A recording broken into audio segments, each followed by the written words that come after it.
Guys ఈ వీడియోలో point 4 చూద్దాం. పాయింట్ 4 ఏమి, we cannot update the ట్యూపుల్ values. మనకి లిస్ట్కి ట్యూపుల్ కదా తేడా. ఇప్పుడు లిస్ట్లో ఏం చేస్తున్నాము, లిస్ట్లో కూడా ఇదే చేస్తున్నాము. ట్యూపుల్ ఏం చేస్తున్నామంటే ట్యూపుల్లో కూడా వాల్యూస్ స్టోర్ చేసుకుంటున్నాం. యాక్సెసింగ్ రిమైనింగ్ అంతా సేమే కదా, అంతా కాపీ పేస్టే. సో ఇప్పుడు మెయిన్ డిఫరెన్స్ ట్యూపుల్కి లిస్ట్కి మెయిన్ డిఫరెన్స్ ఏమంటే, ఇది ఇంపార్టెంట్ ఇంటర్వ్యూ క్వశ్చన్ కూడా. లిస్ట్లో మనం వాల్యూస్ని అప్డేట్ చేసాం, ఓకేనా. అప్డేట్ చేయడం అంటే ఏం గైస్, ఇక్కడ చూడండి. అప్డేట్ చేయడం అంటే ఏంది, ఫర్ ఎగ్జాంపుల్ నేను అక్కడ ఒక లిస్ట్ తీసుకున్నా. ఫర్ ఎగ్జాంపుల్ ఏ అనుకుంటే అక్కడ ఇప్పుడు ఏలో ఇక్కడ లిస్ట్ తీసుకుందాం చూడండి. ఇక్కడ నేను అక్కడ 1 ఒక 3.56 ఒక లయన్ అని ఇస్తున్నా, ఓకేనా. ఇప్పుడు నేను 3.67 తీసేసి 4 అని పెట్టాలనుకుంటున్నాను. నేను పెట్టచ్చా? ఎలా పెట్టచ్చు, ఇలా ఏ అని ఇచ్చి స్క్వేర్ బ్రాకెట్స్లో దీని యొక్క ఇండెక్స్ నెంబర్ ఎంత, ఇది 0 ఇది 1 కదా, ఇక్కడ 1 అని పెట్టి ఇక్కడ 4 అని పెట్టాలనుకుంటే ఇక్కడ నేను 4 అని ఇస్తే ఏమవుతుంది, ఇక్కడ 3.67 పోయి 4 అనేది వస్తుంది. ఇది ఆల్రెడీ నేను చూపించా. ఇదైతే ఒకసారికి ఒక వాల్యూని అప్డేట్ చేయడం అంటాం. అదే ఒకటేసారికి ఎక్కువ వాల్యూస్ని అప్డేట్ చేయాలంటే ఇలా రేంజ్ ఇస్తాం, 1 2 3 అని ఇలా పెట్టుకొని మళ్ళీ ఆ లిస్ట్లో ఇక్కడ ఏం వాల్యూస్ కావాల్సి ఉంటే ఆ వాల్యూస్ ఇస్తే ఎక్కువ వాల్యూస్ కూడా ఒకటేసారికి అప్డేట్ అవుతాయి. ఈ 2 కాన్సెప్ట్స్ నేను ఆల్రెడీ చెప్పా.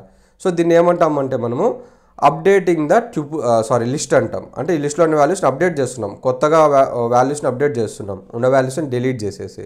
సో ఇది లిస్ట్లో పాసిబుల్. అయితే ట్యూపుల్లో ఇది నాట్ పాసిబుల్. అదే పెద్ద డిఫరెన్స్ లిస్ట్కి ట్యూపుల్కి. ఇప్పుడు అబ్జర్వ్ చేయండి. సేమ్ నేను ఈ డాగ్ని తీసుకుంటున్నా, ఓకేనా. ఇది తీసేస్తున్నా. ఈ డాగ్లో నేను ఫస్ట్ డేటా చూడండి ఏముందో, ఇక్కడ బాల్ అని ఉంది కదా. ఈ బాల్ తీసేసి నాకు ఒక 25 అని నెంబర్ పెట్టాలనుకుంటున్నా. ఇప్పుడు ఇది నెంబర్ ఎంత, 2 కదా, ఐ మీన్ ఇండెక్స్ నెంబర్. ఇది 0 ఇది 1, 1 ఇది 2 కాదు, ఇది 0 ఇది 1. సో అప్పుడు నేను ఏం చేస్తానంటే ఇక్కడ 1 అని పెడుతున్నా, ఈక్వల్స్ టు 25 కదా నాకు కావాల్సింది, నేను 25 అని పెడుతున్నా.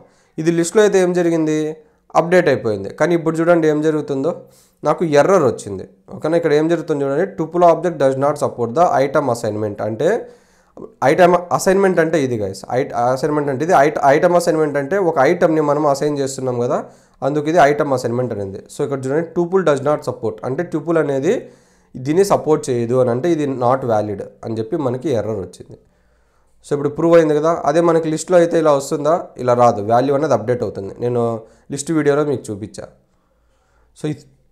సో ఇది పెద్ద డిఫరెన్స్, మీరు బాగా గుర్తుపెట్టుకోవాలా. ఇంటర్వ్యూ క్వశ్చన్ మీరు పైథాన్ మీద ఏ ఇంటర్వ్యూ క్వశ్చన్ ఫేస్ చేసినా ఖచ్చితంగా అడిగే క్వశ్చన్ ఇది, ట్యూపుల్కి లిస్ట్కి ఏం తేడా అని. సో లిస్ట్లో అయితే మనము వాల్యూస్ని అప్డేట్ చేస్తాం, దీంట్లో అయితే మనం వాల్యూస్ని అప్డేట్ చేయలేము, ఓకేనా. అంతే గైస్.